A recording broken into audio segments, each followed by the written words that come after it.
Saya akan membacakan kebenaran firman Tuhan yang terambil dari Ulangan 31 ayat 1 sampai 30. Beginilah pembacaan kebenaran firman Tuhan. Kemudian pergilah Musa, lalu mengatakan segala perkataan ini kepada seluruh orang Israel.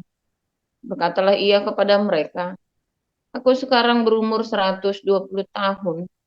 Aku tidak dapat lihat lagi, dan Tuhan telah berfirman kepadaku, Sungai Yordan ini tidak akan kau seberangi. Tuhan, Allahmu, dialah yang akan menyeberang di depanmu. Dialah yang akan memunahkan bangsa-bangsa itu dari hadapanmu, sehingga engkau dapat memiliki negeri mereka. Yosua, dialah yang akan menyeberang di depanmu, seperti yang difirmankan Tuhan. Dan Tuhan akan melakukan terhadap mereka seperti yang dilakukannya terhadap Sihon dan Og, raja-raja orang Amori, yang telah dipunahkannya itu, dan terhadap negeri mereka. Tuhan akan menyerahkan mereka kepadamu, dan haruslah kamu melakukan kepada mereka tepat seperti perintah yang kusampaikan kepadamu. Kuatkan dan teguhkanlah hatimu, janganlah takut dan janganlah gemetar karena mereka, sebab Tuhan Allahmu, dialah yang berjalan menyertai engkau. Ia tidak akan membiarkan engkau dan tidak akan meninggalkan engkau. Lalu Musa memanggil Yosua dan berkata kepadanya di depan seluruh orang Israel, kuatkan dan teguhkanlah hatimu, sebab engkau akan masuk bersama-sama dengan bangsa ini ke negeri yang dijanjikan Tuhan dengan sumpah kepada nenek moyang mereka, untuk memberikannya kepada mereka, dan engkau akan memimpin mereka sampai mereka memilikinya. Sebab Tuhan, Dia sendiri akan berjalan di depanmu. Dia sendiri akan menyertai engkau. Dia tidak akan membiarkan engkau dan tidak akan meninggalkan engkau. Janganlah takut dan janganlah patah hati. Setelah hukum Taurat itu dituliskan Musa, maka diberikannya kepada imam-imam Bani Lewi yang menyangkut tabut perjanjian Tuhan dan kepada segala tua-tua Israel. Dan Musa memerintahkan kepada mereka demikian. Pada akhir 7 tahun, pada waktu yang telah ditetapkan dalam tahun penghapusan hutang, yakni hari raya Pondok Daun, apabila seluruh orang Israel datang menghadap hadirat Tuhan, Allahmu, di tempat yang akan dipilihnya, maka haruslah engkau membacakan hukum Taurat ini di depan seluruh orang Israel.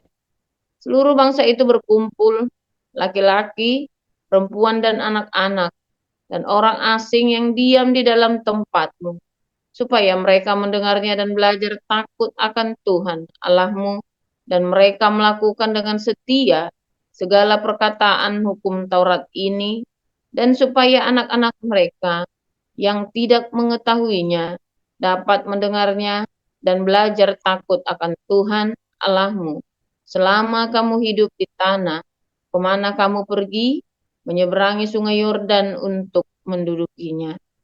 Kemudian berfirmanlah Tuhan kepada Musa, sesungguhnya sudah dekat waktunya bahwa engkau akan mati. Maka panggillah Yosua dan berdirilah bersama-sama dengan dia dalam kemah pertemuan, supaya aku memberi perintah kepadanya. Lalu pergilah Musa dan Yosua berdiri dalam kemah pertemuan. Dan Tuhan menampakkan diri di kemah itu dalam tiang awan. Dan tiang awan itu berdiri pada pintu kemah. Tuhan berfirman kepada Musa, ketahuilah, engkau akan mendapat perhentian bersama-sama dengan nenek moyangmu, dan bangsa ini akan bangkit dan berjinah dengan mengikuti Allah asing yang ada di negeri, kemana mereka akan masuk.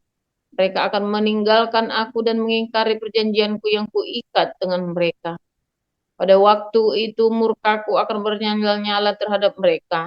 Aku akan meninggalkan mereka dan menyembunyikan wajahku terhadap mereka, sehingga mereka termakan habis dan banyak kali ditimpa malapetaka serta kesusahan.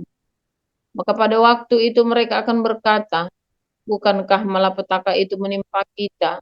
Oleh sebab Allah kita tidak ada di tengah-tengah kita, tapi aku akan menyembunyikan wajahku sama sekali pada waktu itu, karena segala kejahatan yang telah dilakukan mereka, yakni mereka telah berpaling kepada Allah lain.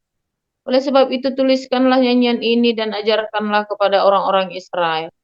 Letakkanlah di dalam mulut mereka, supaya nyanyian ini menjadi saksi bagiku terhadap orang Israel.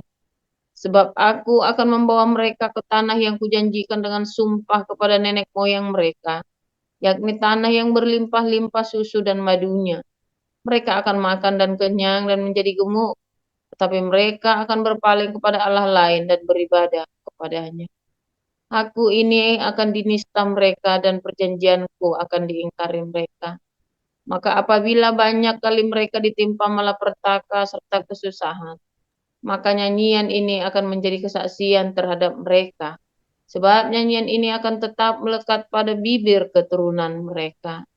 Sebab aku tahu niat yang dikandung mereka pada hari ini, sebelum aku membawa mereka ke negeri yang kujanjikan dengan sumpah kepada mereka.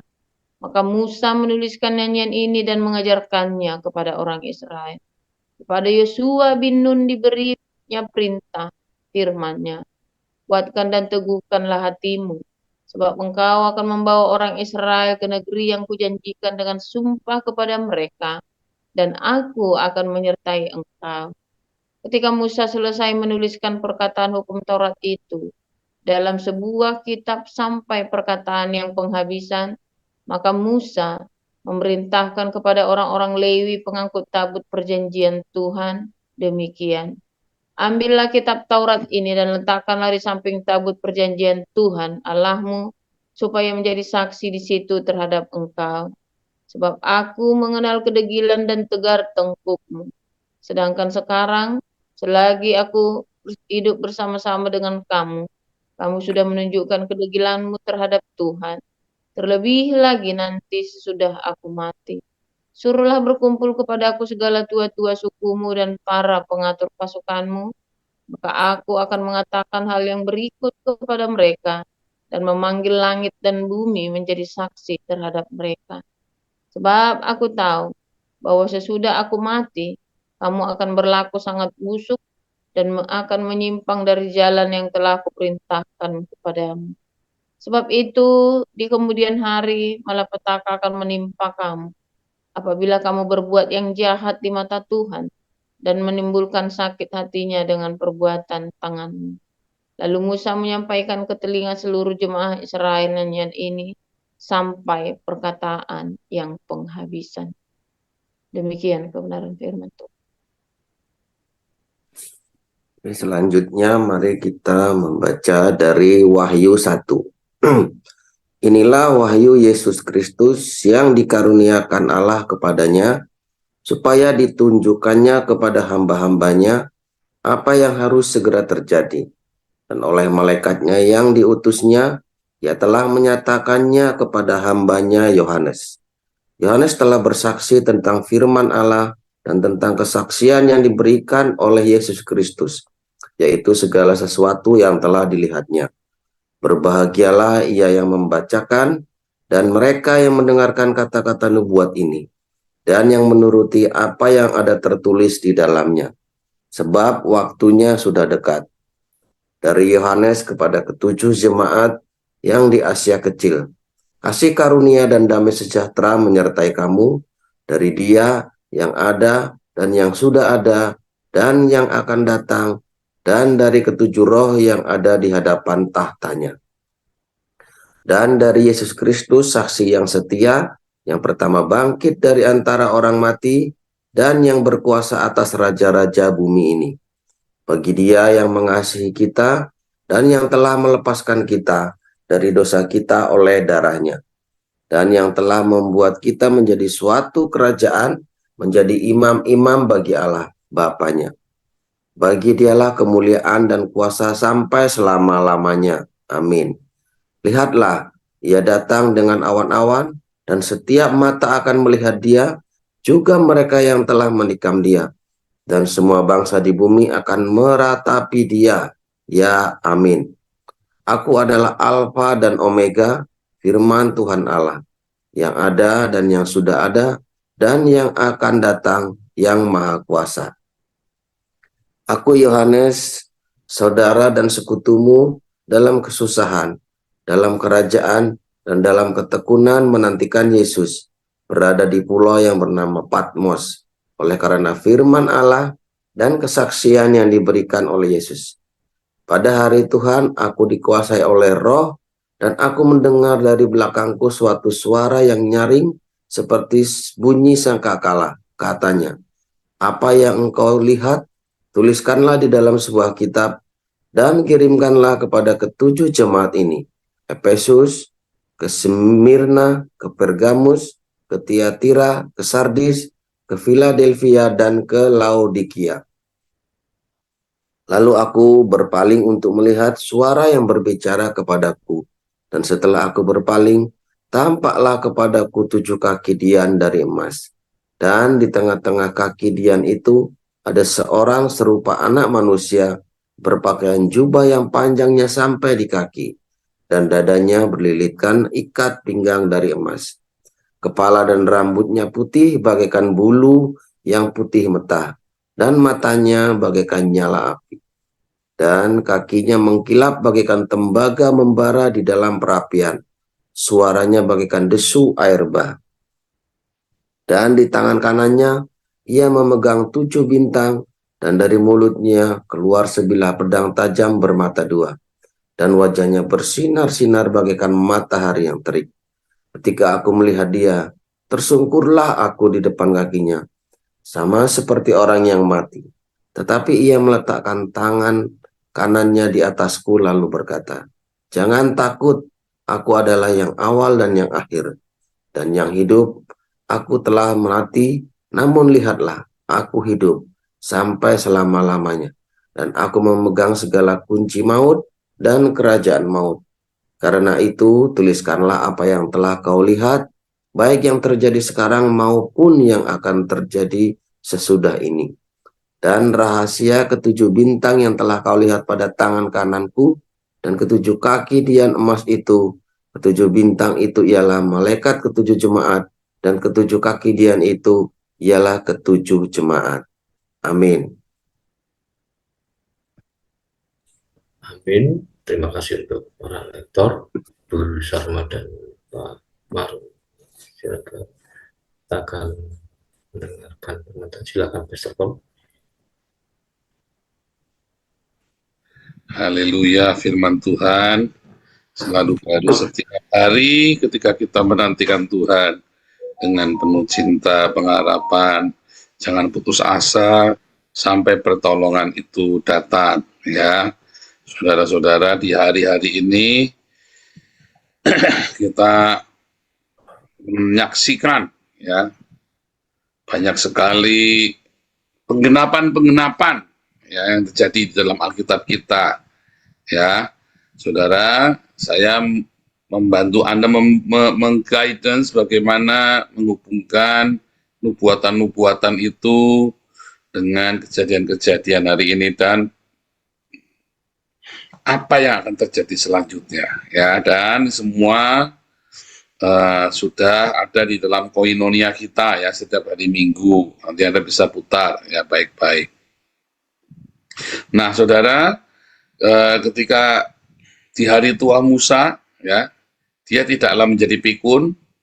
Musa di hari tuanya menjelang matinya tidaklah menjadi pikun dan rese, ya. Biasanya orang tua itu kalau mau mati rese, saudara, ya. Ya kan?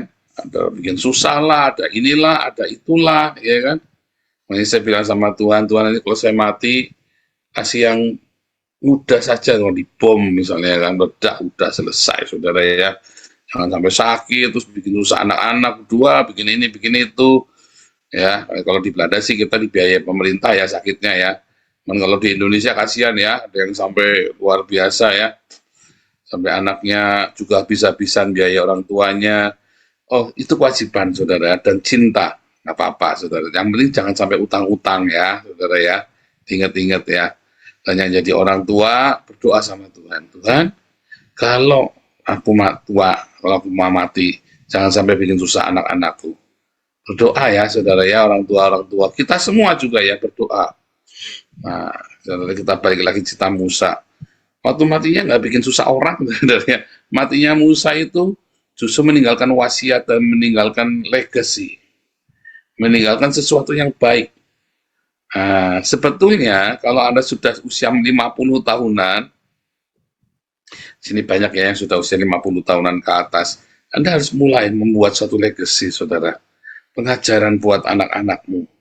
Anda kasih ya, dipanggil satu-satu anak, kasih ceritain tentang kehidupan.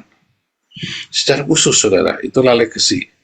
Setiap anak diberi satu legacy, apa? Spiritual legacy. Roh apa namanya?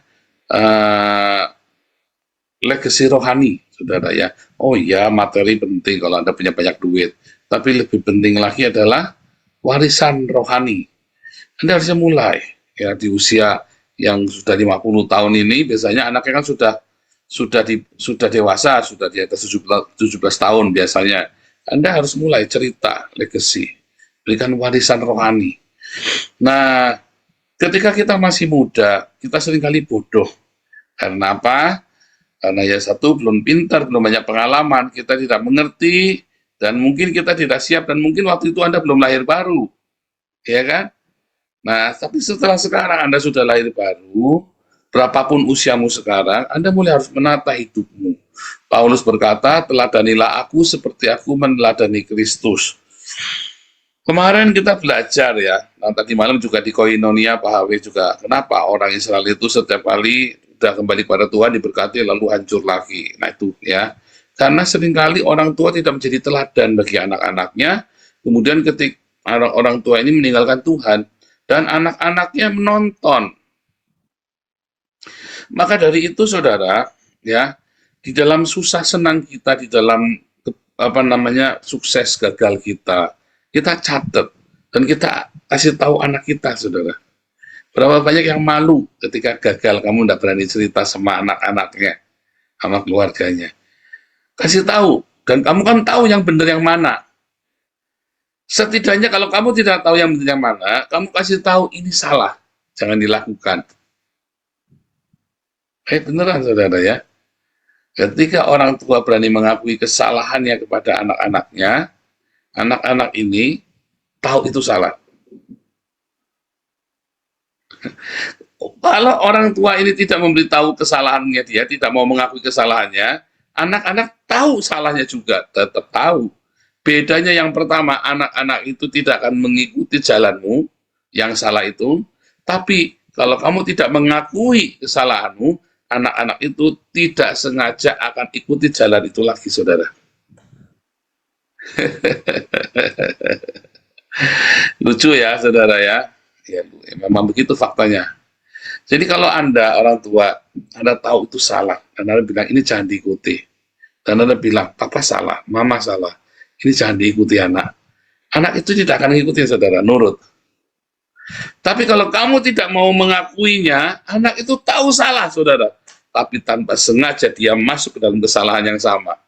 Ya begitu, entah mengapa ya begitu. Itu seperti kalau orang Buddha bilang itu dasar karma. Kalau saya bilang itu bukan karma, saudara. Itu sangat wajar. Mengapa? Karena orang tua tidak mengakuinya, tidak ada reconcile, tidak ada pendamaian. Lalu anak ini penasaran, dia coba lagi, salahnya di mana? Salah, saudara. Sama ya, kalau orang kita jalan ya, salah jalan. Kita salah jalan nih. Lagi naik mobil kan, kita salah jalan nih. Waduh, apa salah? Tapi kalau kamu enggak, memang sengaja mau belok, padahal kamu salah, saudara. Kamu lagi setir mobil ke sebuah tempat, nyasar, atau naik motor nyasar. Oh enggak, Anda gengsi, kamu nyalain. Maka anak Anda juga akan nyasar dengan cara yang sama itu. Tapi kalau kamu mengakui, iya nih aku salah nih. Anak akan, oh iya, itu dulu rupanya papa dulu kesasar. Nah itu cuma analoginya seperti itu. Sama, saudara. Entah mengapa bisa begitu, dicoba aja kalau nggak percaya. Ya. Nah di usia tua, harusnya kita justru meninggalkan teladan yang baik. Tadi kalau nggak baik, kita harus akui, saudara, yang salah. Tapi seharusnya kita meninggalkan legacy yang baik, teladan yang baik, ya. Kita memberikan contoh yang baik kepada anak-anak kita. Nah, maka dari itu hari-hari kita itu harus takut akan Tuhan, saudara. Tiap hari, jangan sampai meleset. Yang kamu pikirkan bukan masalah cuman kamu saja hari itu, tapi anakmu itu, saudara. Keturunanmu. Anak-anak kita. Ketika kita takut akan Tuhan, anak kita nanti akan menuainya. Ketika Belanda hari ini sukses makmur, Anda lihat ya, hedonisme di Belanda ada hedonisme yang luar biasa di Eropa ya. Apakah orang-orang di Eropa ini terkutuk? Enggak, nyatanya tetap diberkati. Dan mereka tidak sadar bahwa berkat yang mereka dapatkan hari ini adalah karena orang tuanya dulu, saudara. Kalau Anda hidupmu ya takut akan Tuhan, mengasihi Tuhan, anak-anakmu akan menerima berkat itu, sekalipun anak-anakmu bikin salah. Tapi berkat yang kamu wariskan itu, berkat rohani itu, disertai dengan berkat jasmani. Makanya semiskin apapun kamu sekarang, sesusah apapun sekarang, segagal apapun kamu sekarang, tetaplah kamu hidup melekat sama Tuhan sekuat tenaga. Apa yang saya tuai hari ini, saya hidupnya baik, bukan karena saya baik, karena orang tua saya menabur dulu di dalam kebodohannya.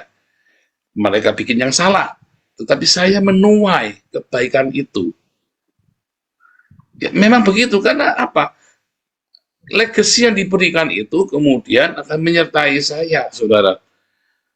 Ya, mengkondisikan berkat-berkat jasmani dan rohani itu. Makanya saya pun pernah salah dan saya cerita sama anak saya, salahnya di sini, kamu jangan ikutin lagi, salah besar. Kemudian kasih contoh yang baik, yuk kita lakukan yang baik. Kita lakukan yang baik. Bikin legacy yang baik. Anak-anak nonton tiap hari menyertai kami. Nonton, lihat dengan mata kepalanya sendiri ketika orang tuanya berdoa berseru, Tuhan tolong, Tuhan tolong. Ya, ketika kita lagi susah nabrak sana nabrak sini, Tuhan tolong, Tuhan tolong. Makanya Anda sekalian, jangan malu ketika Anda berdoa pada Tuhan. Lagi duduk di meja makan, lagi kumpul, Tuhan tolong, Tuhan aku lagi mentok ini, Bapa tolong, Bapa surgawi tolong, jadilah kehendak-Mu di bumi seperti di surga. Anakmu melihat, saudara, anakmu melihat, berdoa di depan anakmu enggak apa-apa, biar dia lihat dengan legacy itu. Ya saudara ya, saya senang dengan orang tua di sini yang masih punya kesempatan merawat cucunya dan melihat, tetap melayani Tuhan di hari tuanya. Makanya saya pengen kita punya pelayanan lansia, saudara ya.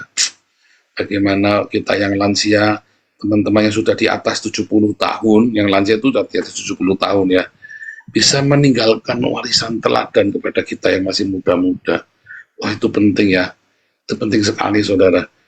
Makanya ya saudara, kita ada tim besuk ini ya, Ibu Ida, kita minta tolong, oh saya sudah tua, aduh Bu, bagus kalau sudah tua, bisa ngajari, ketika lagi besuk, ceritanya banyak, ya kan, lagi besuk bisa cerita banyak, kalau Anda kurang pengalaman, besuk malah diajari sama yang dibesuk, saudara, repot, tapi karena lagi besuk, kita butuh orang tua, ada Pak Iman, ya, ada Ibu Mantu, Ibu Mantu masih muda ya, masih 60 lebih ya.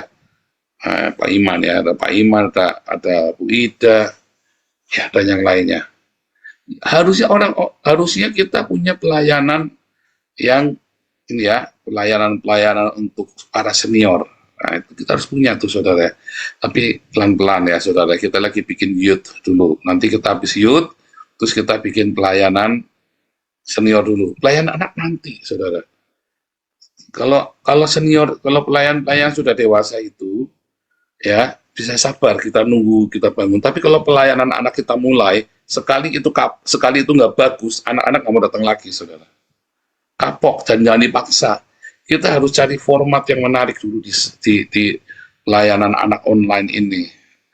Makanya, ya kita juga ya dengan tim yang ada di Den Haag ini kita lagi mau bikin pelayanan anak yang menarik sekali, saudara ya. Kita bikin boneka yang gede-gede ya, bukan yang gede-gede, jadi pakai boneka, terus kita bikin panggung boneka dan pakai boneka juga, kita bikin banyak hal ya, yang yang audiovisual anak-anak itu kan, yang banyak bergerak, yang banyak nyanyi, yang banyak bersukacita bersama-sama. Itu penting, ya saudara, itu sangat penting sekali. Nah, pelayan orang tua, ya orang-orang tua yang di usia senja ini, ya yang senior, yang sudah namanya senior, artinya dia sudah memiliki banyak sekali pengalaman, baik yang baik maupun yang buruk, saudara. Ya, mau pengalaman yang baik maupun pengalaman yang buruk. Bagaimana kita bisa cerita ya kepada anak-anak yang lebih muda di bawahnya, pada orang-orang yang lebih muda di bawahnya. Dan bagaimana kita saling sharing bagaimana meninggalkan legacy yang baik kepada keluarga. Karena banyak sekali orang sudah senior, sudah lanjut usia, tapi tidak meninggalkan legacy rohani, saudara. Dia tidak ngerti atau kelupaan. Sibuk karena apa, saudara? Karena cari uang. Karena saking kayanya atau saking miskinnya. Ya kan? Seringkali begitu ya, saudara ya. Makanya kita mau ingatkan kembali para senior-senior ini. Jangan lupa sebelum kamu pergi kepada Bapa, berikan legasimu dulu kepada kita yang masih muda-muda.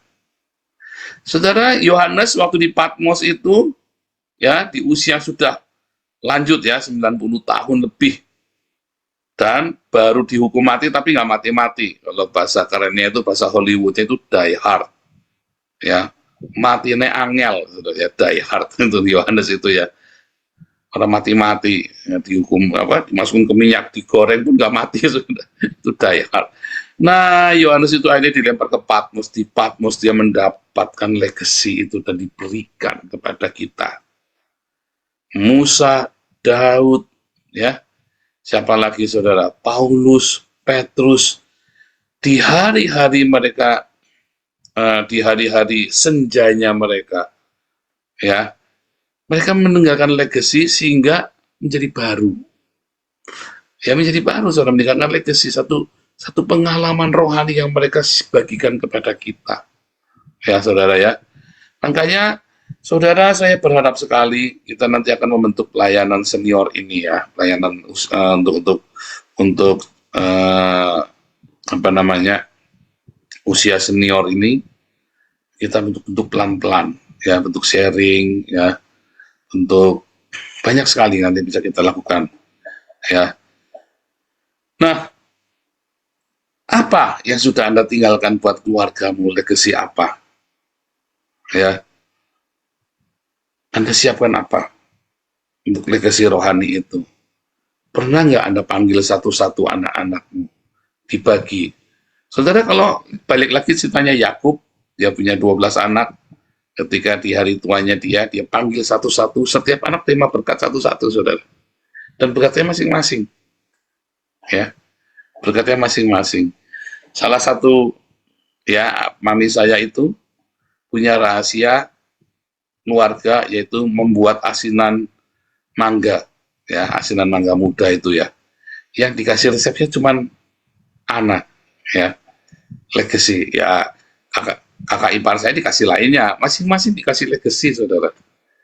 Legacy yang kalian yang itu rahasia keluarga, intinya begitu ya. Nah, yang punya kalau bikin asinan mangga muda, yang dikasih tahu tuh cuman anak istri saya, saudara ya. Itu legacy, ya, itu contoh legacy kan begitu kan. Tetapi ada legacy yang lebih baik, yaitu legacy rohani, yaitu kisah rahasia kehidupan. Yang kamu ceritakan, salahnya di mana, harusnya bagaimana. Setiap kita pasti punya ya rahasia kehidupan yang bisa kita ceritakan, legacy itu, dan membangun bagaimana kamu menang, bagaimana kamu salah, tapi sekarang kamu survive karena ada Tuhan Yesus. Saudara, itu akan sangat membangun di masa-masa sesak. Itu akan menjadi senjata, akan menjadi pedang rema yang melawan iblis buat anak-anakmu, saudara. Setiap orang tua jangan sampai tidak meninggalkan legacy apapun kepada anaknya.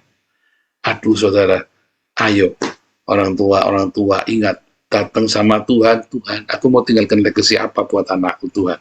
Yang mana? Yang aku punya anak 3, yang A, B, C, apa yang harus saya katakan kepada mereka untuk memberkati.